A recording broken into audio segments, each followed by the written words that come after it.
Aí chegando em São Paulo para tomar posse, perguntei à secretária qual era o lugar mais próximo do Rio de Janeiro. Aí ela disse, olha, tem vários, tem Paraibuna, Redenção, tem Natividade, tem várias cidades precisando de médico. Aí eu disse, qual é a mais próxima? Ela disse, olha, de facilidade de trânsito, que se vai até Taubaté, é a Redenção da Serra. Aí por isso eu escolhi Redenção da Serra, sem mesmo saber onde era, como era, se era uma cidade mais populosa ou não, se tinha algum hospital, alguma coisa. Então por esse motivo que eu vim para a Redenção da Serra. Porque o Popular fosse uma sede do município, fosse uma cidade mais populosa, que tivesse pelo menos algum setor de saúde pública, e não tinha nada. Porque não tinha médico, não tinha remédio, não tinha praticamente nada.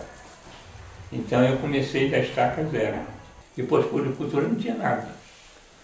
Aí eu comecei a organizar, fazer, formar e conseguir remédio, conseguir tudo direto em São Paulo. O farmacêutico era o médico. Era o seu Manuelzinho, fazia parto, que atendia todo mundo, dava remédio para todo mundo. Quando eu cheguei em Redenção, a mortalidade infantil no município era de 300 crianças em cada 1000 que nasciam. As parteiras. Então elas que faziam os partos. Quando era mais difícil, estava o Manuelzinho, que era o farmacêutico, que ia tentar resolver a situação. Mas existia essa mortalidade infantil, era 300 por 1000. E passei a fazer uma chantagem com as mães, que aquelas que quisessem fazer, que elas deveriam fazer o tratamento no posto de puericultura. Então passei a fazer a seguinte chantagem. Olha, a mãe que não fizer o pré-natal, o acompanhamento da gravidez no posto de puericultura, não receberá leite para a criança depois. Era precaríssima, né? E a própria população, as casas eram geminadas, tudo colado uma na outra, casa de pau a pique, a maioria, chão de terra batido com tijolo, higiene precaríssima, que é muito frio. A Redenção dava uma ajuda para o médico residir aqui, que era 1/3 do salário do médico do Estado. E além disso dava casa para morar. Então eu, durante o tempo que eu residi na Redenção Velha, eu tive casa, não pagava nem água, nem energia elétrica, nada. Tudo pago pela prefeitura. Eu passei a atender a população toda de graça, não cobrava nada de ninguém. Nem os partos, nem inatividade, nada. Isso... Depois o pessoal se acostumou e ninguém nem perguntava quanto era. Às vezes era Deus lhe pague e ficava nisso. Eu, no estado do Rio, eu era do interior. Eu era de Santa Maria Madalena, um distrito de Santa Maria Madalena. Então, lá na minha cidade, também, no meu povoado, nem era cidade, era distrito. Eu já andava a cavalo, meu pai tinha fazenda, eu tirava leite, então eu já estava mais ou menos adaptado a essa zona rural. A vida era pacata, era uma cidade pobre, quer dizer, uma cidade que veio do café, depois houve a transposição para a fase de leite, mas era uma cidade pobre. O pessoal com os costumes diferentes dos nossos. Por exemplo, naquele tempo, Redenção, pouca gente comia pão. A maioria comia farinha de milho com café, um costume local. O comércio tinha vendas, que chamavam naquele tempo, que vendia de tudo. Inclusive a venda da zona rural se encontrava de carne de porco até salsicha, linguiça, tudo pendurado, exposta a tudo. E então essa parte era muito precária, a parte de higiene. Mas são 5 filhos criados em Redenção, estudaram em Redenção, grupo escolar, só saíram para a faculdade depois, mais tarde. Isso aí já vinha há muitos anos, inclusive quando eu vim para cá já se falava nisso, em 58, 3 de outubro de 58. Já se falava na inundação, mas Isso aí foi se protelando, protelando. O diretor de serviço me chamou um dia e falou: doutor, olha, vai haver inundação e redenção, vai acontecer isso, a cidade vai desaparecer, tal. Aí foi criado um comitê de extensão rural, inclusive eu fui presidente do comitê de início, depois passei por Trindade, depois voltei a ser presidente novamente, porque ele queria a união da população em prol de a população unida pensar em nova cidade, porque a ideia do governo era que Redenção e Natividade, que seriam as duas cidades que seriam inundadas, que o restante do município seriam distribuídos para outros municípios. O Comitê de Extensão Rural foi justamente criado para unir a população e para lutar por interesse de redenção, inclusive a recolocação da cidade. Então as campanhas, os bailes, as promoções sociais, os bailes que nós fazíamos, eram conjugados, que o comitê era um órgão de união, sempre visando, pensando na mudança da cidade. Porque na ocasião o governador do estado, Abreu Sodré, era contra a mudança de cidade. A educação, na ocasião que eu vim para cá, a diretora era a dona Dalva Garcês. Era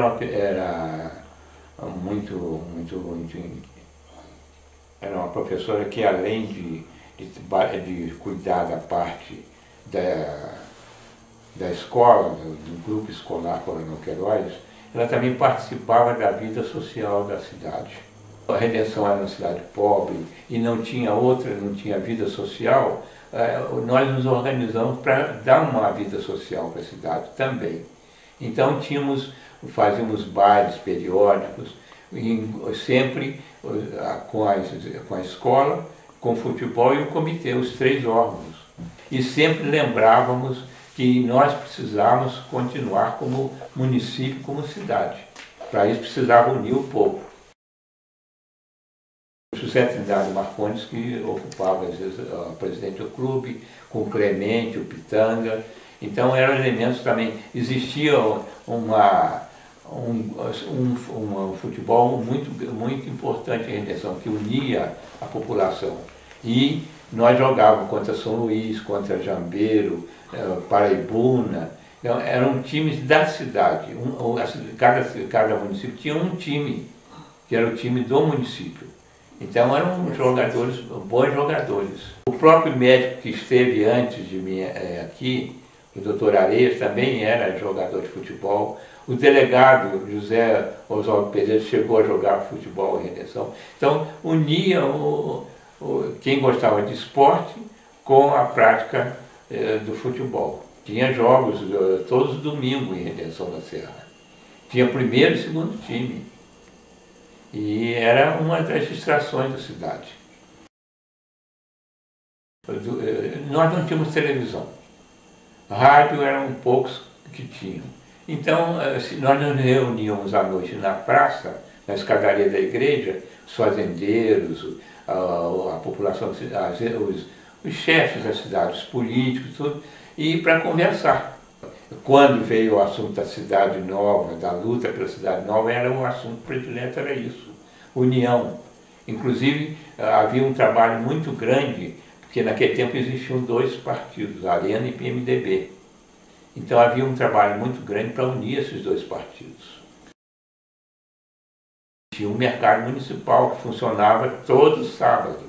Começava às sextas-feiras à tarde, era onde você comprava carne de boi, carne de porco, verdura, frutas.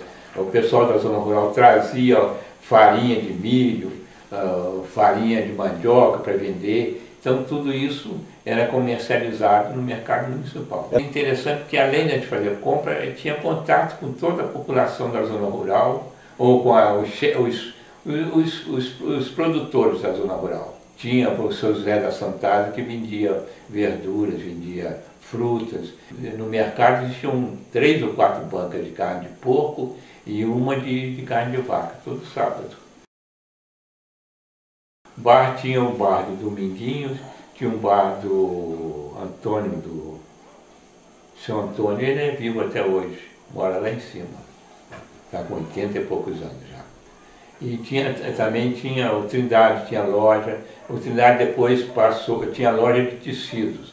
O Zé Abrão, a Maria Abrão também tinha loja de tecidos. E o Trindade depois pôs começou a vender em Redenção, como novidade, inclusive, fogão a gás. Isso talvez mais ou menos em 1960, 69 ou 70. Era um problema, era um telefone que era de manivela e funcionava uma vez ou outra. E aí a Nhan ficava na manivela, tentando rodar. Às vezes perdia 1, 2, 3 horas e não conseguia ligar. Mas eu só ia ligar à noite ou no dia seguinte. Quando eu cheguei aqui era o padre Brito, que era o padre de Redenção da Serra. Uma novidade do padre Brito era o seguinte: tinha na igreja velha, na igreja da cidade velha, tinha o relógio na torre da igreja. E o padre Brito era um elemento rígido, muito cumpridor do horário dele. Então a missa era às 8 horas, quando ele se paramentava dentro na sacristia e ficava esperando. Ele só entrava na igreja quando o relógio começava a bater às 8 horas. Tivemos ótimos padres, e o último padre que nós tivemos um relacionamento maior foi com o padre José Knobe, que inclusive lutamos juntos, porque também ele lutava por indenização. Mas depois do padre Brito, teve o padre Clair também, que passou bastante tempo entre nós. Ele tinha uma coisa interessante: um lado da igreja era só mulher, do outro lado era só homem. Não havia mistura, por exemplo, o marido e a esposa não sentavam juntos. Um sentava de um lado, o outro sentava do outro. E os homens, às vezes, ficavam cansados de eu ficar ouvindo o sermão, às vezes que levava 1 hora, mais de 1 hora, e queriam fumar, então saíam para fumar. Aí ele ficava bravo. Havia uma disputa muito grande entre os partidos em Redenção da Serra. De lado, o Manuelzinho liderava uma área. De outro lado, Alberto Cardoso e Belmiro Cardoso, era outra área. Então,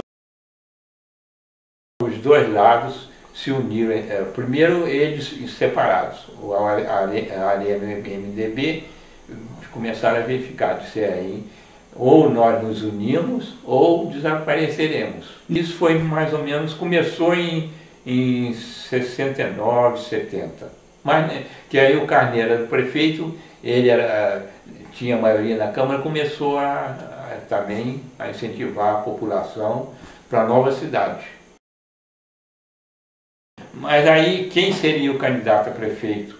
Quem poderia unir os dois lados? Foram havendo pressões de um lado, do outro, até que o seu João Rodrigues, que era proprietário dessa área aqui, onde é a Cidade Nova, me procurou um dia e me falou: doutor, se o senhor for o candidato a prefeito, eu faço uma doação de uma área para a nova cidade. Agora, se for outra pessoa, eu não faço. Se quiserem que seja lá na beira da represa, no meu terreno, vão ter que desapropriar. E aí foi aumentando essa pressão e eu acabei aceitando. Fui candidato único, apoiado por todos. Aí, de comum acordo, foi mais ou menos escolhido aqueles elementos que seriam candidatos a serem votados para vereadores. Os partidos fizeram apenas campanhas individuais, não houve nenhum comício, não houve nada. Apenas cada um, candidato a vereador, fez a sua campanha. O governador era da Arena também. E para ter mais acesso e mais condições de lidar com o governo, nós tínhamos que ser governo. Por isso eu me filiei à Arena. Nós contávamos com todos os vereadores. Aí eu formei uma comissão, assim, de palavra, com o José Trindade Marcondes, que era o presidente do MDB, o Amâncio Calderaro, que era o presidente da Arena, para conseguir os dois, mais o seu Casimiro, mais o Odilon, os quatro eram meus aliados diretos, embora todos estivessem de acordo com o que a gente fazia. E elaborávamos os programas, as idas a São Paulo, eles quatro e mais nós. Então nós éramos unidos nisso. Qualquer problema que tinha que ser discutido, ser conversado, era entre os cinco. Então, aí começamos a luta junto ao governo do Estado, junto às centrais elétricas do Estado de São Paulo, para acelerar a desapropriação. Agora, a luta maior é que eles queriam pagar um preço de desapropriação do que existia. E nós lutávamos por um preço de construção da nova cidade. A primeira oferta da companhia para desapropriação foi de 1.500.000 cruzeiros naquele tempo. Isso aí não dá para fazer nada. Então, essa luta e esse tempo que nós perdemos, era ida a São Paulo, volta, ida de novo, ia com o deputado às vezes, ia com o secretário do interior, o Baldassi, ia com o governador, mas era uma luta inglória. O final foi de 3 milhões.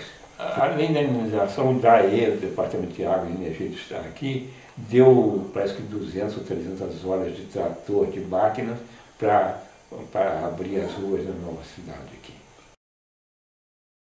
O prefeito de Taubaté, o Milton Guarani Peixoto, particularmente falou: Neymar, olha, eu vou passar uma informação para você. Nós, Paraibuna, São Luís, Taubaté, Jambeiro, Caçapava, nós temos interesse em que vocês desapareçam. Aí eu falei: tá bom, então a partir de hoje eu não venho mais ao Codivac, eu não vou participar mais de reuniões.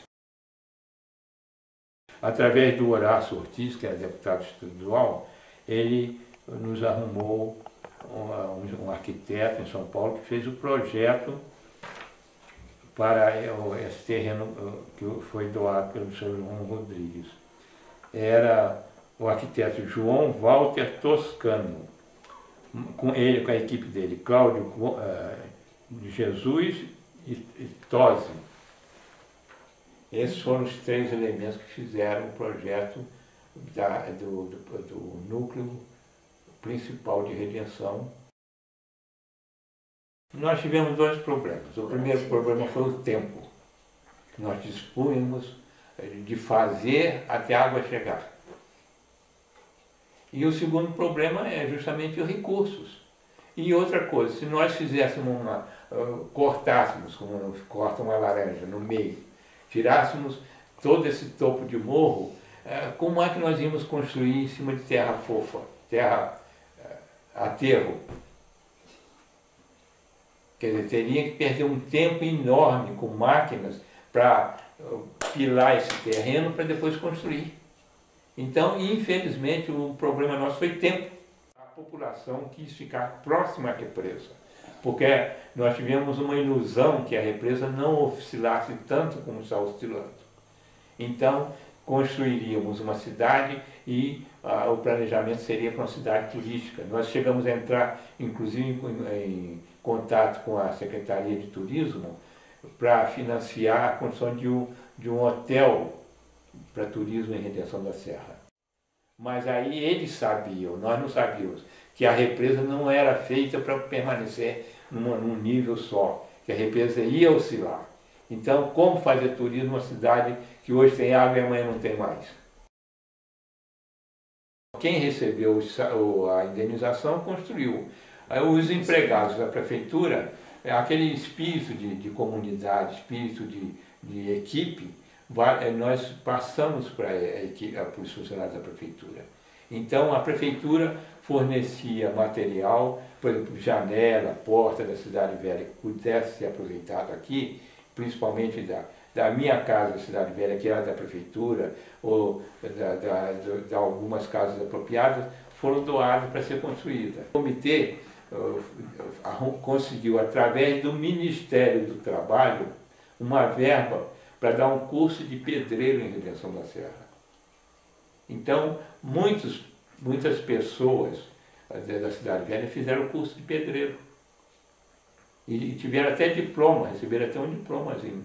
A cidade foi dividida em lotes, a maioria 10 metros de frente por 20, 26 defuntos. Esses 20 que seriam nomeados para escolher no primeiro sábado, por exemplo, na hora era sorteado.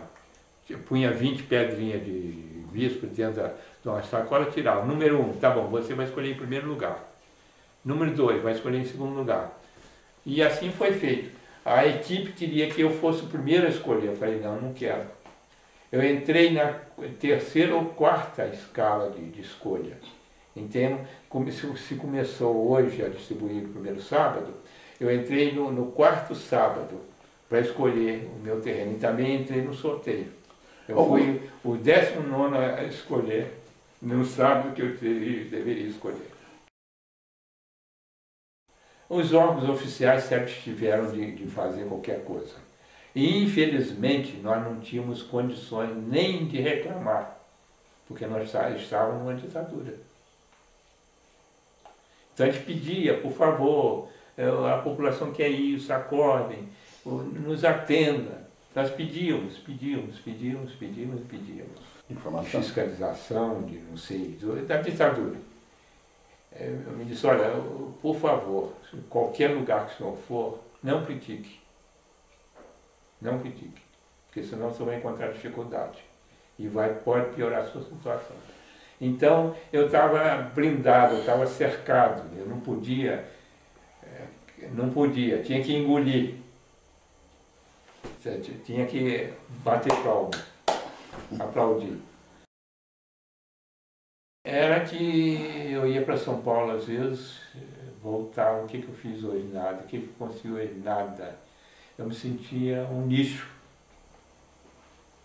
E o pior, às vezes eu passava a noite sem dormir.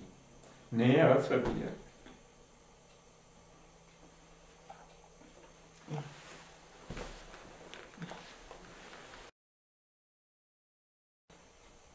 Aí vinham os elementos que queriam pegar a empreitada.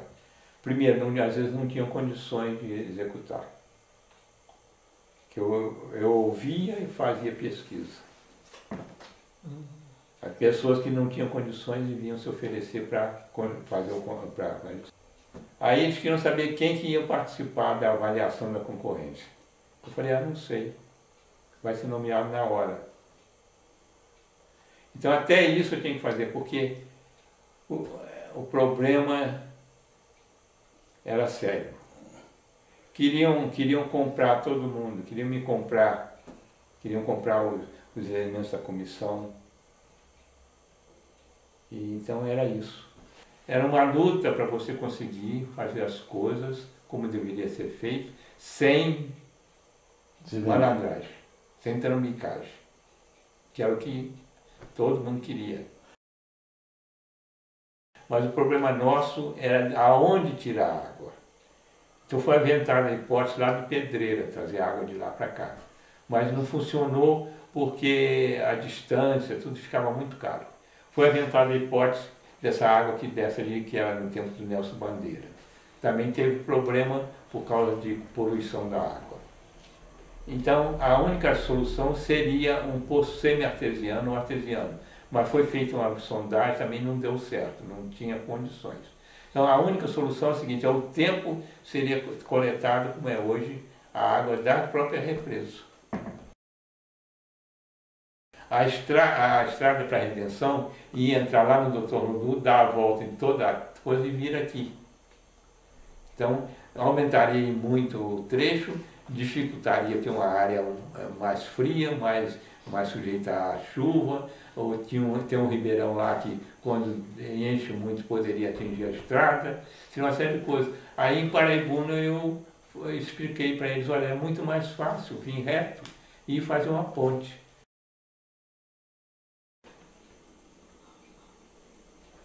É difícil até de descrever, né? Você transformar em palavras o que você sente é muito difícil. Era senso de responsabilidade.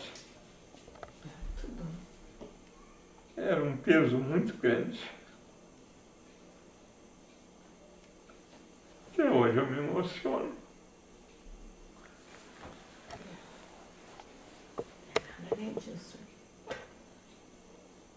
Eu não sou de falar. Neymar nunca falou, não, tá falando. Eu sou de fazer. E a dificuldade em fazer era muito grande. Às vezes eu me fico desiludido porque a gente vê um sacrifício, uma luta muito grande, inclusive a perda de todo o meu patrimônio durante esse tempo. E às vezes, hoje, um dia desse em Taubaté, eu ouvi uma crítica à construção da cidade. No morro, dificuldade da população se locomover, que idosos não têm condições de viver em Redenção. Isso dito por um chofer de táxi em Taubaté. Mas a desilusão é com o problema da represa, o problema das águas. E pela população não entender muitas coisas. Tem redencense que tem vergonha de dizer que é redencense, que não luta pela cidade, não se interessa. O Padre José é um elemento fabuloso. Então, o Padre José é redencense. Ele se sacrificou, ele podia ser bispo hoje, ser muito mais do que ele é. Pegamance, Calderaro, o Trindade, o Casimiro, é uma equipe muito boa. Eu participei de uma equipe que eu senti ter que sair. A Acesso se encarregou de fazer uma prefeitura de madeira lá embaixo. E depois o ginásio também. Mas isso saiu depois da instalação.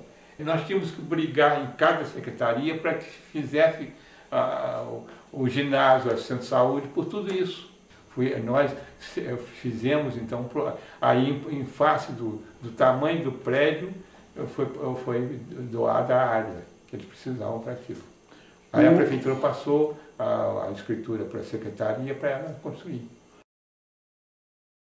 O Horácio Ortiz, inclusive, indicou o arquiteto, ele que arrumou. Mas depois de uma certa altura, ele se afastou um pouco. Não sei a causa. Porque as verbas vieram destinadas a determinadas coisas. Nós tínhamos que dar prioridade ao que era mais essencial. Entre uma rede de água pluvial, que não chove o ano inteiro, e uma rede de água e esgoto, tinha que dar preferência à rede de água e esgoto. O acordo com o Zé da Ana é que nós achávamos que a cidade seria construída logo no início do meu mandato.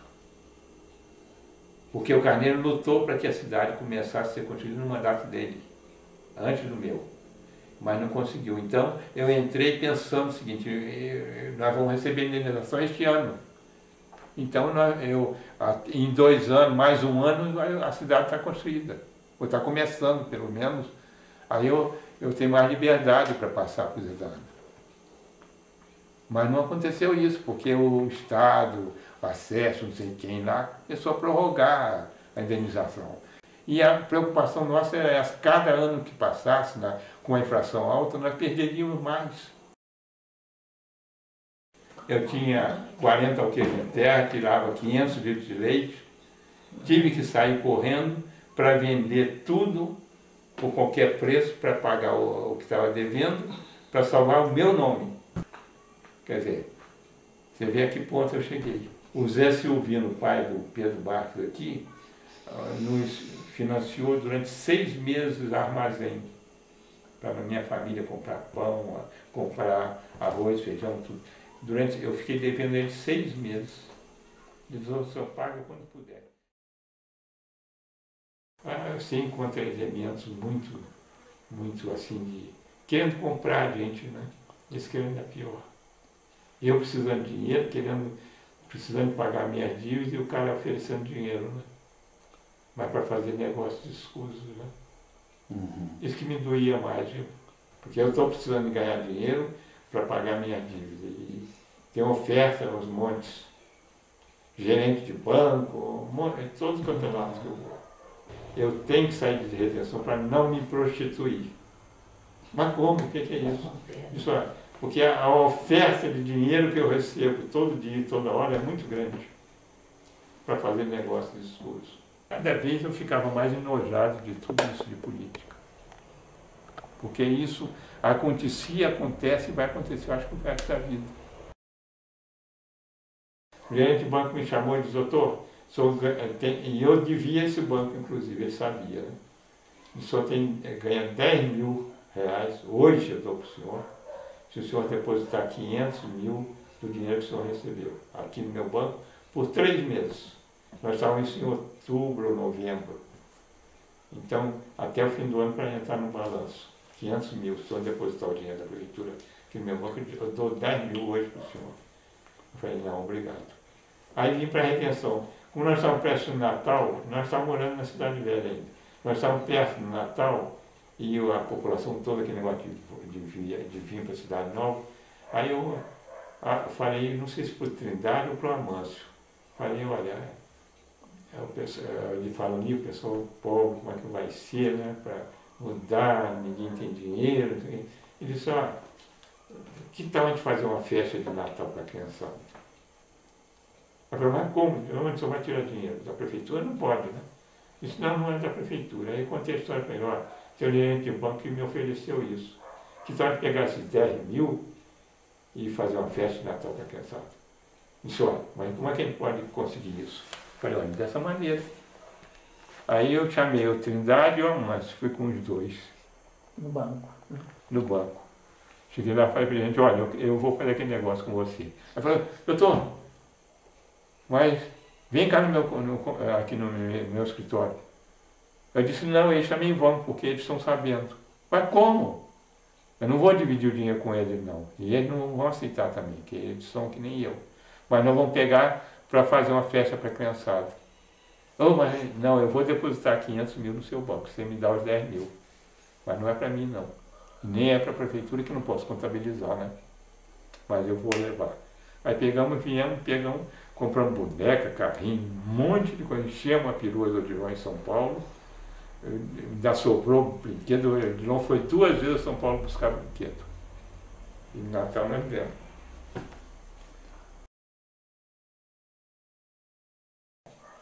Não. Nós indiretamente fomos pressionados, né? O comandante da Academia Militar de Resende, com todo o grupo dele, já tiveram a rendição. E fizeram uma manobra aqui de preso do exército prendendo elementos subversivos dentro da cidade. Aqui eu vim, encontrei tudo, criei meus filhos, eduquei todos eles, graças a Deus. E eles hoje, quer dizer, eu acho que eu fiz a minha parte. Me sinto realizado. Sou cidadão redencense, votação maioria absoluta. Sou cidadão nativense. Me sinto realizado, né?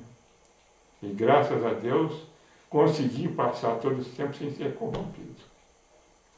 E sem corromper ninguém também. Eu acho que é isso, né? Interessante que um dia desse vendo, você sabe que foi o primeiro elemento não retencense a receber um título de retenção primeiro, e me sinto satisfeito aqui. Os filhos tentam nos tirar daqui,